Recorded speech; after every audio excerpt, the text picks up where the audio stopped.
સુમુલ ડેરીની ચૂંટણી પહેલા સૌથી મોટા સમાચાર સામે આવ્યા. આગામી 15 જુલાઈના રોજ બોર્ડ ઓફ ડિરેક્ટરની ચૂંટણી માટે ફોર્મ ભરવાની પ્રક્રિયા ચાલે છે. વર્ષ 2015 થી 2020 દરમિયાન સુમુલ ડેરીનું આખું બોર્ડ દ્વારા 1000 કરોડની ગેરરીતિ પ્રકરણમાં કસૂરવાર ઠર્યું. વર્ષ 2015 થી 2020 દ્વારા યોજાયેલા ભ્રષ્ટાચારની ફરિયાદ માટે તપાસ 2025ના ઓગસ્ટ મહિનામાં નવસારી જિલ્લા રજિસ્ટ્રાર શ્રી ધ્રુવીન પટેલને સોંપવામાં આવી હતી. સહકારી મંડળીઓ 1961ની કલમ 86 હેઠળ તપાસ સોંપવામાં આવી. નવસારી જિલ્લા રજિસ્ટ્રાર ધ્રુવીન પટેલ અને રજિસ્ટ્રાર મિતેશ પંડ્યાના 2000 પાનાનો અહેવાલ ગાંધીનગર રજિસ્ટ્રારને મોકલવામાં આવ્યા છે. ધ્રુવીન પટેલે 3 મહિના પહેલા આ રિપોર્ટ સહકારી મંડળી ગાંધીનગરમાં સોંપ્યો. તેમના રિપોર્ટમાં સુમુલ ડેરીમાં ભ્રષ્ટાચારના આરોપો ફલિત થતા તે તારીખે આ અંગે કાર્યવાહી કરવા વિનંતી કરી છે. સુમુલ ડેરીના ડિરેક્ટરો સામે સૌથી મોટો કોંગ્રેસે આરોપ લગાવ્યો છે. રિપોર્ટ કર્યાને 3 મહિના જેટલો સમય વીતી ગયો છતાં કેમ સુમુલ ડેરીના જવાબદાર ડિરેક્ટર સામે કાર્યવાહી કરાઈ નહીં? ડિરેક્ટરો સામે સહકારી અધિનિયમની કલમ 93 હેઠળ કોઈ અસરકારક કાર્યવાહી કરવામાં આવી નહીં. 2015 થી 2020 દરમિયાન ભ્રષ્ટાચાર કરનાર જે ડિરેક્ટર હતા તેને ફરી ભાજપ મેન્ડેટ આપી રહ્યું છે. વર્તમાન તથા પૂર્વ ડિરેક્ટરો જો ફરીથી ઉમેદવારી કરશે તો સહકારી ક્ષેત્રમાં પારદર્શિતા અને જવાબદારી અંગે ગંભીર પ્રશ્નો ઉભા થશે. ભ્રષ્ટાચાર કરેલ ડિરેક્ટરોને ફરી મેન્ડેટ આપશે તો તે ચૂંટણી લડીને વહીવટમાં ફરી કરોડોનું ભ્રષ્ટાચાર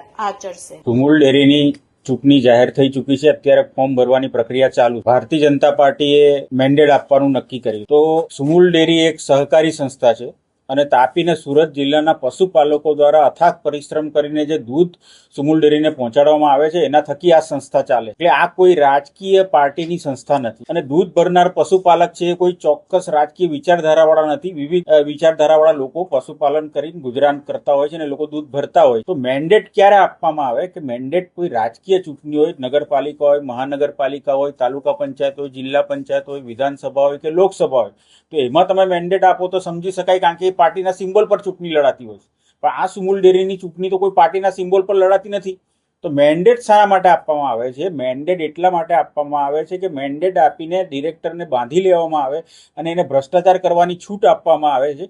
એટલા માટે આ મેન્ડેટ ભારતીય જનતા પાર્ટી દ્વારા આપવામાં આવે છે. કારણ કે હાલમાં એ ડિરેક્ટરની ચૂંટણી લડવા માટે મેન્ડેટ આપશે, પછી એના પછી પ્રમુખ ઉપપ્રમુખની બનવા માટે પણ મેન્ડેટ આપશે ને એ રીતે સીધો ભ્રષ્ટાચાર કરવા માટે, સેન્ટ્રલાઇઝેશન ઓફ કરપ્શન કરવા માટે આ મેન્ડેટ પ્રથા આ ભારતીય જનતા પાર્ટી અમલમાં લાવી છે. એનો અમે વિરોધ કરીએ છીએ. એટલે અમે નક્કી કર્યું છે કે જે લોકો મેન્ડેટવાળા ઉમેદવાર ચૂંટણી લડશે એને અમે કોઈ પણ ઉમેદવારને બિનહરીફ નહીં થવા દઈએ. એની સામે અમે ઉમેદવાર પણ અમે એ પણ નક્કી કર્યું છે, માની લો કે એ લોકોમાં મેન્ડેટ કોઈને મળતો નથી પણ એ સહકારી વિચારધારા સાથે જોડાયેલો વ્યક્તિ છે અને સુમુલ ડેરીનો અનુભવી ડિરેક્ટર તરીકે એને કામ પણ કરેલું છે, તો એવા લોકો બી અમારી પેનલમાં લડવા માંગતા હશે તો અમે એને પણ એમની સાથે પણ અમે ચૂંટણી લડીશું. પણ આ મેન્ડેટ પ્રથાનો અમે એટલા માટે વિરોધ કરીએ છીએ કે આ મેન્ડેટ પ્રથા માત્ર ને માત્ર ભ્રષ્ટાચારને પ્રોત્સાહન આપવા માટે આ ભારતીય જનતા પાર્ટી દ્વારા આ સિસ્ટમ લાગુ કરવામાં આવી છે.